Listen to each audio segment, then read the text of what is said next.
노숙자 노인이 뜨거운 태양 아래 갇혀 울고 있던 아기를 보고 유리를 깨고 병원으로 달려갔다. 그리고 예상치 못한 일이 벌어지다.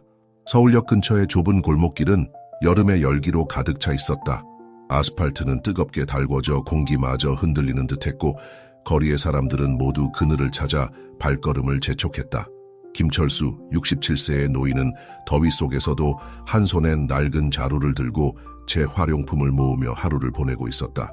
그는 남루한 옷차림과 구부정한 자세로 사람들의 눈에 흔히 보이는 노숙자였다. 하지만 그의 눈빛만큼은 여전히 따뜻함을 간직하고 있었다. 철수는 길을 따라 걷다가 습관처럼 주차장을 살폈다. 사람들은 종종 자동차 근처에 캔이나 병을 버리고 가곤 했다. 그러나 그 순간 철수는 이상한 소리를 들었다. 약한 신음 같기도 하고 바람 소리 같기도 한 소리였다. 그는 귀를 기울이며 소리가 나는 방향으로 다가갔다.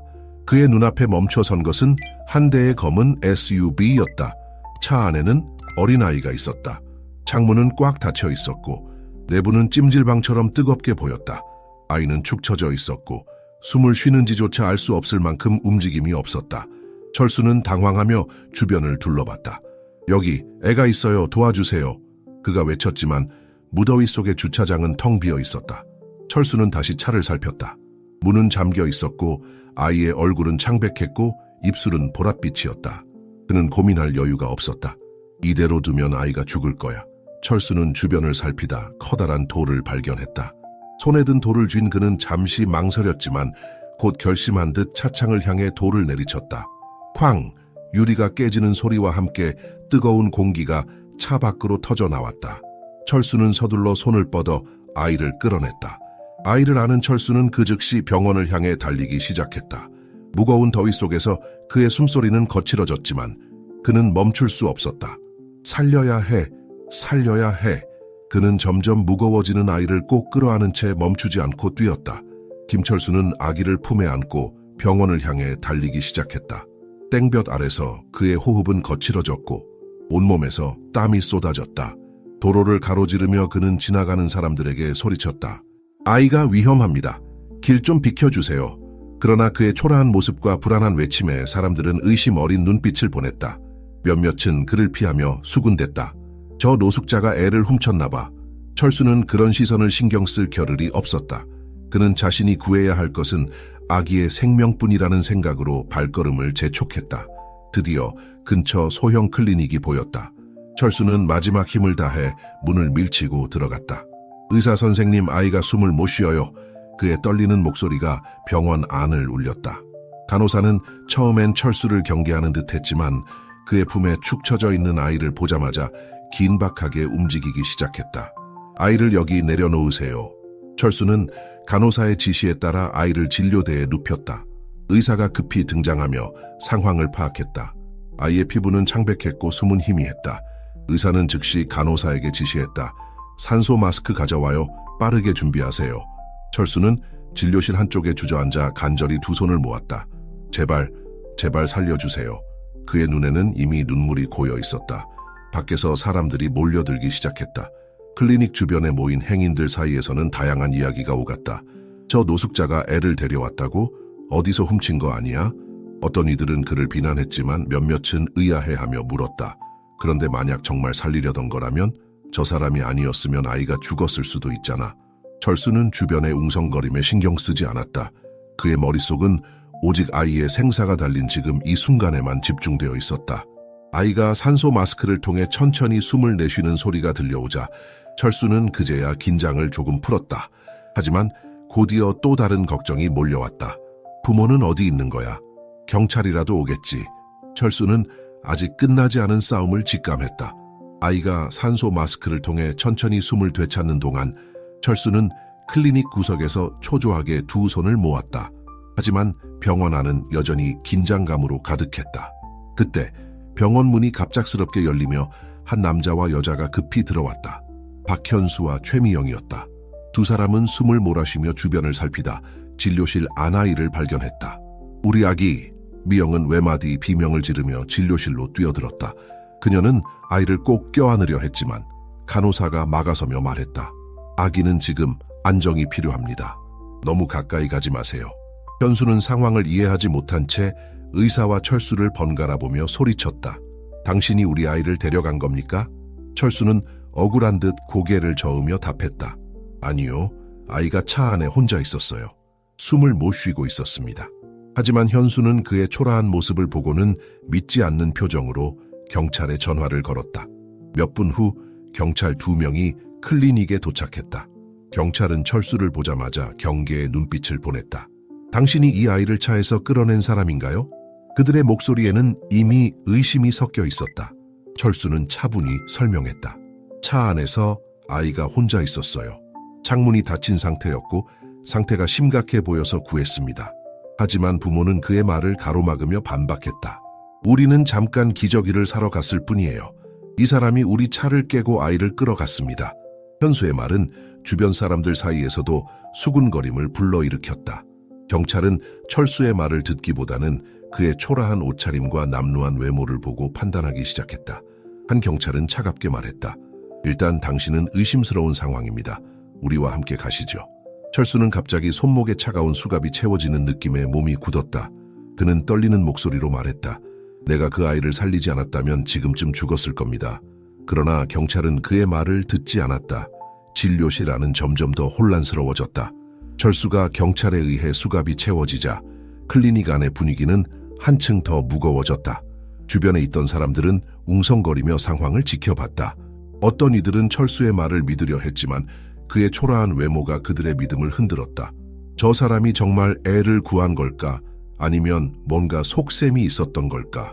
그 순간 의사가 진료실에서 나왔다. 그는 차트를 손에 들고 긴장된 얼굴로 경찰과 부모를 향해 말했다. 아이의 상태가 너무 위급했습니다. 병원에 도착했을 때 이미 심한 탈수와 산소 부족 상태였어요. 적어도 15분 이상 제대로 숨을 쉬지 못한 것으로 보입니다. 이 말을 들은 부모의 얼굴이 순간 굳었다. 현수는 황급히 변명했다. 그럴 리가 없어요. 우리는 정말 잠깐 동안 가게에 다녀왔을 뿐입니다. 하지만 의사의 단호한 말은 그의 변명을 묵살했다. 아이가 이런 상태에 이르기까지는 최소 15분 이상 차량 안에 방치되었어야 합니다. 경찰은 의사의 말을 듣고 잠시 머뭇거렸다. 그러나 그들은 여전히 철수를 바라보며 그를 의심스러운 눈빛으로 바라봤다. 그래도 이 사람이 차를 깨고 들어갔다는 사실은 변하지 않습니다. 한 경찰이 말했다. 철수는 억울한 듯 목소리를 높였다. 제가 창문을 깨지 않았다면 지금쯤 아이는 죽었을 겁니다. 저는 그저 아이를 살리고 싶었을 뿐입니다. 하지만 그의 말은 여전히 경찰과 부모에게 닿지 않는 것 같았다. 그때 클리닉의 간호사가 앞으로 나섰다. 그녀는 철수를 가리키며 말했다. 이분이 아니었다면 아이는 분명 큰일 났을 거예요. 이분이 아이를 안고 들어오는 걸 제가 직접 봤습니다. 그리고 아이의 상태를 보셨잖아요. 이건 명백히 아이를 방치한 문제입니다. 간호사의 목소리는 주변의 시선을 철수에게서 부모로 향하게 만들었다. 경찰 중 한 명은 부모를 향해 물었다. 정확히 몇 분 동안 아이를 혼자 두신 겁니까? 현수는 당황한 표정으로 답하지 못했다. 미영이 조용히 말했다. 정말 잠깐이었어요. 아마도 10분 정도? 그녀의 말은 곧 주변의 비난과 수군거림을 불러일으켰다. 진실이 점차 밝혀지는 듯했지만 경찰은 여전히 상황을 완전히 정리하지 못하고 있었다. 철수는 억울한 마음을 안고 묵묵히 상황을 지켜봤다. 철수는 손목에 채워진 수갑을 느끼며 깊은 억울함과 좌절에 사로잡혔다. 그는 자신이 한 일이 잘못이 아님을 알고 있었지만 아무도 그의 진심을 믿어주지 않는 상황이 고통스러웠다. 주변에서 수군거리던 사람들의 시선은 여전히 날카로웠다. 저 노숙자가 정말 아이를 구하려고 했다고? 그럴 리 없어. 뭔가 숨기는 게 있을 거야. 하지만 의사와 간호사의 말이 경찰의 태도에 미세한 변화를 가져오기 시작했다. 경찰 중 한 명이 부모를 다시 쳐다보며 말했다. 15분 이상 아이가 차량에 방치된 상태였다는 건 명확한 사실입니다. 그런데 어떻게 잠깐이었다고 말할 수 있죠? 박현수는 땀이 맺힌 이마를 닦으며 변명을 이어갔다. 우리는 정말 금방 돌아왔습니다. 절대 그럴 의도는 없었어요. 그의 말은 점점 더 설득력을 잃어가고 있었다. 주변에 있던 시민들 중 일부는 부모의 태도에 분노를 표하기 시작했다. 아기를 그렇게 두고 가다니 말이 안 돼. 그런데 왜 이분을 범죄자처럼 대하는 거야? 철수는 그들의 목소리를 들으며 잠시 희망을 느꼈다. 그러나 경찰은 여전히 그를 풀어줄 생각이 없는 듯했다. 일단 이분은 창문을 깨고 차에 침입했으니 법적으로 조사받아야 합니다. 한 경찰이 단호히 말했다. 그때 의사가 다시 나섰다. 그는 철수를 가리키며 말했다. 이분이 아니었다면 지금 이 아이는 살아있지 않았을 겁니다. 그리고 아이를 방치한 건 분명히 부모의 책임입니다. 저는 이 상황이 명백히 잘못된 방향으로 흘러가고 있다고 생각합니다. 그의 목소리는 단호했고 주변 사람들의 동의를 얻어냈다. 간호사 또한 그의 말을 거들었다. 경찰관님, 이분은 범죄자가 아닙니다. 오히려 히어로예요. 경찰이 이분을 이렇게 대하는 건 부끄러운 일입니다. 그녀의 목소리는 분명했고 경찰도 더 이상 무시할 수 없었다. 하지만 부모는 여전히 철수에게 책임을 돌리려 애썼다. 우리가 잠깐 자리를 비웠던 건 맞지만 이 사람이 차를 부수고 아이를 데려간 건 잘못된 행동이에요. 현수의 목소리는 점점 더 초조해졌고 미영은 고개를 떨군 채 침묵했다.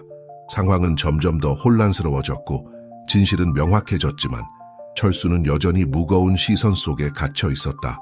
철수는 경찰의 손에 여전히 묶인 채 침묵을 지키고 있었다. 억울함이 목까지 차올랐지만 그의 초라한 외모와 사회적 위치는 자신이 아무리 외쳐도 믿어지지 않을 것임을 깨닫게 했다. 주변에서 들리는 웅성거림이 그의 마음을 더 무겁게 했다. 저 사람이 노숙자라서 무조건 잘못했다고 생각하는 거 아니야? 누군가 조용히 말했다. 그러나 또 다른 이들은 여전히 의심했다. 그래도 남의 차를 부수는 건 좀... 경찰관 중 한 명은 부모를 향해 질문을 이어갔다. 정확히 몇 분 동안 아이를 차에 두고 자리를 비우셨습니까? 박현수는 입술을 깨물며 우물쭈물했다. 정확히는 15분 정도였던 것 같습니다. 하지만 정말 잠깐이었다고 느꼈어요. 그의 변명은 주변 사람들에게 반감을 샀다. 15분이 잠깐이라고요. 아이가 위험할 수 있다는 걸 몰랐단 말인가요? 한 시민이 소리쳤다. 미영은 고개를 떨군 채 아무 말도 하지 못했다. 의사는 여전히 철수의 편에 서 있었다. 그는 경찰에게 다시 말했다. 이분은 차를 부수는 행위로 인해 법적 책임을 질 수 있습니다. 하지만 그 이유는 분명합니다. 아이를 살리기 위해서였죠. 만약 이분이 행동하지 않았다면 지금쯤 아이는... 그는 말끝을 흐렸다. 그 말에 경찰관들도 잠시 머뭇거렸다. 그러나 그들 중 한 명은 여전히 단호한 태도를 유지하며 말했다. 그럼에도 불구하고 차를 부수고 들어간 건 불법입니다. 법은 법입니다. 철수는 천천히 고개를 들어 경찰을 바라보았다. 제가 하지 않았다면 아이는 죽었을 겁니다. 법이 그렇다면 제가 책임지겠습니다. 하지만 진짜 책임져야 할 사람은 따로 있습니다. 그의 목소리는 떨렸지만 확고했다. 그 순간 부모는 아무 말도 하지 못했다. 그러나 주변의 시선은 이제 철수를 향한 의심에서 부모의 무책임으로 점점 옮겨가고 있었다. 클리닉 안은 더 이상 숨막히는 긴장을 숨길 수 없었다. 철수는 여전히 경찰의 손에 묶인 채로 앉아 있었지만 그의 눈빛은 단단했다. 그는 주변의 비난과 의심을 견디며 자신이 한 행동에 후회가 없다는 것을 스스로 되뇌고 있었다. 의사는 경찰을 향해 한 걸음 나섰다. 경찰관님, 이 상황에서 법만을 따지는 것이 과연 옳은 일일까요? 이분이 아니었다면 이 아이는 지금 목숨을 잃었을지도 모릅니다. 그의 목소리는 단호했지만 감정이 묻어 있었다. 의사는 손에 든 보고서를 들어 올리며 말했다. 여기 아이의 상태를 기록한 의료 보고서가 있습니다. 아이는 최소 15분 동안 산소가 부족한 상태였습니다. 이 상태에서 더 방치됐다면 아이는 영구적인 뇌 손상을 입거나 사망했을 가능성이 높습니다. 경찰관 중 한 명은 보고서를 받아들여 읽기 시작했다. 그러나 또 다른 경찰관은 여전히 냉정한 표정을 유지하며 말했다. 하지만 이분이 차를 부쉈다는 사실은 변하지 않습니다. 법적으로 이것은 기물파손입니다. 그 말을 들은 주변 사람들 중 한 명이 크게 말했다. 그게 무슨 소리예요? 저분이 아니었다면 아이는 죽었을 겁니다. 부모는 아이를 차에 방치하고 간 책임을 져야 하지 않나요? 이 말은 점점 더 많은 이들의 동의를 얻으며 확산됐다. 철수는 그제야 침묵을 깨고 입을 열었다. 저는 아이를 구하기 위해 그 차창을 깼습니다. 저는 잘못했다고 생각하지 않습니다. 하지만 이 상황에서 제가 책임져야 한다면 기꺼이 받아들이겠습니다. 그의 목소리는 낮았지만 흔들림이 없었다. 부모는 주변의 시선과 비난 속에서 점점 작아졌다. 미영은 눈물을 흘리며 고개를 숙였고 현수는 입술을 깨물며 아무 말도 하지 못했다. 의사는 더 이상 참지 못한 듯 철수를 향해 말했다. 김철수 씨, 저는 당신이 영웅이라고 생각합니다. 이 상황은 부당합니다. 저는 이 문제를 끝까지 해결할 겁니다. 그 말에 클리닉 안의 분위기가 다시 바뀌기 시작했다. 철수는 고개를 숙인 채 조용히 말했다. 제가 한 일은 누구나 해야 할 일이었습니다. 철수의 말은 클리닉 안에 깊은 침묵을 남겼다. 그의 목소리에는 억울함과 진심이 묻어 있었고 그 진심은 주변 사람들의 마음을 움직이기 시작했다. 경찰관 중 한 명이 한숨을 내쉬며 부모를 바라봤다. 차에 아이를 방치한 건 분명 잘못된 행동입니다. 이런 상황에서는 부모도 조사 대상이 되어야 합니다. 이 말에 박현수는 얼굴이 굳어졌다. 우리가 아이를 일부러 위험하게 만들었다는 겁니까? 그는 억울한 듯 외쳤지만 그 목소리에는 점점 초조함이 묻어났다. 그럼 왜 아이를 차에 두고 갔습니까? 15분이 얼마나 긴 시간인지 몰랐습니까? 경찰의 질문에 현수는 답하지 못했고 최미영은 눈물을 닦으며 조용히 말했다. 우리가 정말 잠깐이었을 거라고 생각했어요. 이렇게 될 줄은 몰랐습니다. 그녀의 목소리는 떨렸지만 주변의 공감을 사기에는 부족했다. 의사는 여전히 철수의 편에 서 있었다. 이분이 아니었다면 지금쯤 아이는 죽었을 겁니다. 우리가 여기서 이야기할 것은 이분이 차를 부순 게 아니라 아이의 생명을 구했다는 사실입니다. 그의 단호한 목소리는 경찰의 태도를 조금씩 바꾸기 시작했다. 그 순간 밖에서 모여있던 사람들 중 몇몇이 클리닉 안으로 들어왔다. 이 노숙자가 아니었으면 아이가 죽었을 거예요. 그런데 왜 이분을 체포하려고 합니까? 그들은 철수를 옹호하며 경찰을 압박하기 시작했다. 경찰은 결국 철수의 손목에서 수갑을 풀었다. 그러나 한 경찰은 여전히 단호한 표정으로 말했다. 이 사건은 끝난 게 아닙니다. 모두가 조사를 받아야 합니다. 철수는 조용히 손목을 문지르며 말했다. 저는 조사를 받겠습니다. 하지만 부모가 자신들의 책임을 인정하지 않는다면 그건 또 다른 문제일 겁니다. 그의 말은 또 한 번 방 안의 공기를 무겁게 만들었다. 철수가 수갑에서 풀려난 후 그는 한동안 말없이 경찰을 응시했다. 그의 손목에는 수갑 자국이 선명하게 남아 있었고 그의 눈빛은 깊은 피로와 동시에 단단한 결의를 담고 있었다. 제 말을 믿지 않으셔도 좋습니다. 철수는 조용히 말했다. 하지만 제가 아이를 살리기 위해 한 일은 결코 잘못이 아닙니다. 의사는 철수에게 다가가 그의 어깨를 가볍게 두드리며 말했다. 김철수 씨, 당신은 옳은 일을 했습니다. 그리고 저는 그것을 증명하기 위해 끝까지 도울 겁니다. 그의 말은 철수의 마음에 작은 위로를 가져다 줬다. 그날 저녁 의사는 철수를 따로 불렀다. 저희 가족이 운영하는 작은 식당이 있습니다. 그곳에 빈 방이 하나 있는데 만약 괜찮으시다면 그곳에서 지내시며 일을 도와주시면 어떨까요? 철수는 처음엔 망설였다. 그는 오랜 시간 동안 거리에서 살아온 자신이 다른 사람들에게 짐이 될까 두려웠다. 그러나 의사의 진심 어린 제안에 철수는 조용히 고개를 끄덕였다. 감사합니다. 제게 다시 기회를 주셔서요. 그의 목소리는 낮았지만 그 안에는 오랜 세월 느껴보지 못한 희망이 담겨 있었다. 철수는 다음 날부터 식당에서 일을 시작했다. 손님들은 처음엔 그를 낯설게 바라봤지만 시간이 지날수록 그의 정직함과 따뜻한 태도에 점점 마음을 열기 시작했다. 그의 삶은 비로소 새로운 방향으로 나아가고 있었다. 하지만 그의 마음 한편에는 여전히 해결되지 않은 진실이 자리 잡고 있었다. 부모는 과연 자신들의 책임을 인정할 것인가? 철수는 식당에서 일하며 조금씩 자신의 삶을 회복해 갔다. 손님들은 그의 따뜻한 미소와 성실함에 마음을 열었고 식당의 주인은 그를 가족처럼 아끼기 시작했다. 식당의 작은 방에서 지내며 철수는 오랜만에 따뜻한 침대와 규칙적인 식사를 할 수 있었다. 그러나 그날의 사건은 여전히 그의 마음을 무겁게 했다. 그는 자신이 한 일이 옳았음을 믿었지만 부모의 무책임함이 끝내 용서받아서는 안 된다고 생각했다. 몇 주 후 철수는 의사의 초대로 작은 시청 홀에서 열린 행사에 참석하게 되었다.